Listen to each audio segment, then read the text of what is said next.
तीन तहको सरकारमा तपाईहरुले निष्पक्ष रूपमा मूल्याङ्कन गर्ने हो भने जनताको घर दैलोमा गएर अफिस टाइम नभनेर दिनरात काम गर्ने कर्मचारी या स्थानीय तहका कर्मचारी र म तपाईलाई आग्रह गर्न चाहन्छु, यो तपाईका विरुद्ध गरिएको आन्दोलन होइन र यहाँका मुख्यमन्त्री लगायत सम्पूर्ण मान्यहरूलाई मेरो अनुरोध छ, तपाईहरुले लाउने कालो चस्मा फेरेर यहाँ बाहिर आएर यहाँ उहाँसँग कुरा गर्नुहोस्। यो तपाईहरुलाई विरुद्धमा गरेको आन्दोलन होइन, यो तपाईहरुलाई सफल बनाउन गरेको आन्दोलनका रूपमा तपाईहरुले बुझ्न जरुरी छ। सुदूरपश्चिम प्रदेश सरकार हाम्रो पनि मान्यता छ, हामी पनि यही भूमिका जनप्रतिनिधि हौं। यी सबै कर्मचारी यही भूमिमा कार्यरत कर्मचारी हुन्।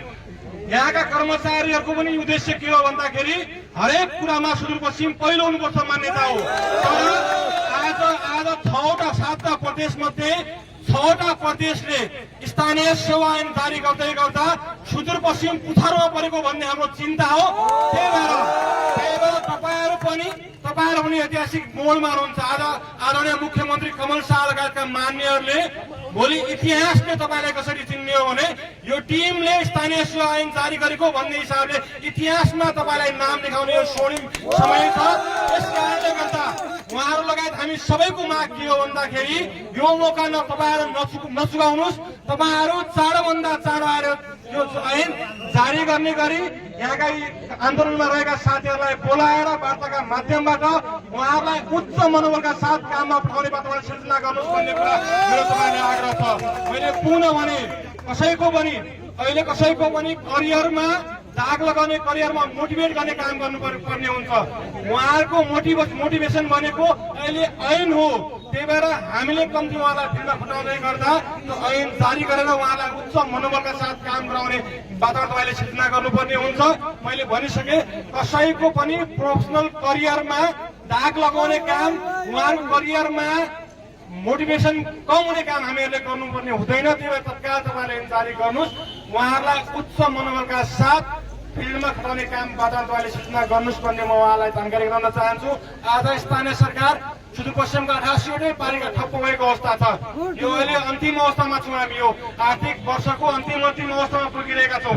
जनताले शास्ति भोगिरहनु परिरहेको छ र उहाँहरूलाई पनि रहरले यहाँ आउनुभएको होइन। घाम पानीमा उभिएर रहरले उहाँहरू आन्दोलनमा आउनुभएको होइन, उहाँहरू बाध्यताले आउनुभएको। त्यस कारणले गर्दा तपाईँहरूले उहाँको बाध्यता बुझेर आज उहाँहरू मात्रै हुनुहुन्छ।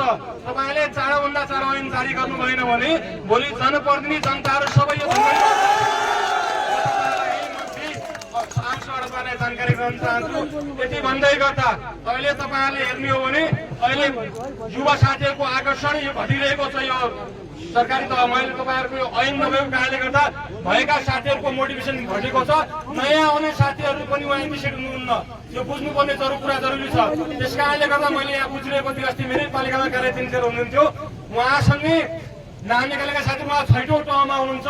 सँगैको साथीले 8औँबाट 9मा पुग्ने अवस्था आइसक्यो भनेपछि सबैको अवस्था त्यही हो। एउटा उहाँको वृत्ति विकासमा, उहाँहरूको सरुवामा, उहाँहरूको बढुवामा साह्रै समस्या भइरहेको छ। फेरि माग पनि नजायज केही पनि छैन, फेरि केही मागेकै छैन उहाँहरूले, मागे हो। त्यही भएर बरु प्राप्त गरौँ, चाँडोभन्दा चाँडो पास गरौँ, त्यसलाई संशोधन गर्न सकिन्छ। फेरि भने 6वटा प्रदेश ल्याइसक्यो, हेरौँ न, त्यहाँ कपी गरौँ न। कसैले नबनाएको भए सुरुमा कस्तो बनाउने के बनाउने भन्ने अन्य हुन्थ्यो। 6वटा प्रदेशको पढौँ एकचोटि भने 6वटा प्रदेशको पढेर त्यहाँबाट छाडेर भए पनि 6वटै प्रदेशबाट राम्रो बुझा ल्याएर राम्रो बनाउन भने चाहिँ पहिला पास गरौँ, त्यसपछि पुनः संशोधन गरिन्छ। मैले पुनः भने चाँडोभन्दा चाँडो स्थानीय तहमा त्यहाँ समस्या आइसक्यो, त्यहाँ कामहरू सबै ठप्प भइसक्यो भने हामी पनि धेरै पुर्न सक्दैनौँ। अरू पालिकाका साथीहरूलाई पनि मेरो अनुरोध छ। आज नगरपालिका सङ्घको कार्यक्रम यही छ, मेरो उहाँहरूलाई पनि अनुरोध छ। आज कर्मचारी मात्रै होइन, हामीले राम्रो सेवा प्रवाह गर्ने भने भोलि जनप्रतिनिधि यो मैदानमा आउनुपर्छ भन्ने पुनः मैले भनिसकेँ।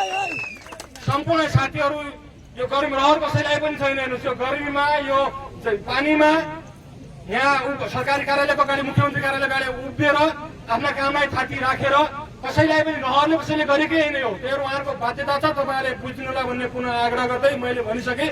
मैले पुनः स्मरण गराउन चाहे, मुख्यमन्त्रीको रूपमा आदरणीय दाइ कमल बहादुर शाह तपाईँ सफल हुने कि नहुने भन्ने कुरा यो ऐनले तपाईँहरूलाई जारी गर्नुभन्दा चाँडोभन्दा चाँडो ऐन जारी गर्नुला भन्ने अनुरोध गर्दै मैले भनिसके म पूर्ण रूपमा यो आन्दोलनप्रति प्रतिबद्ध रहेको तपाईँलाई जानकारी गराउँदै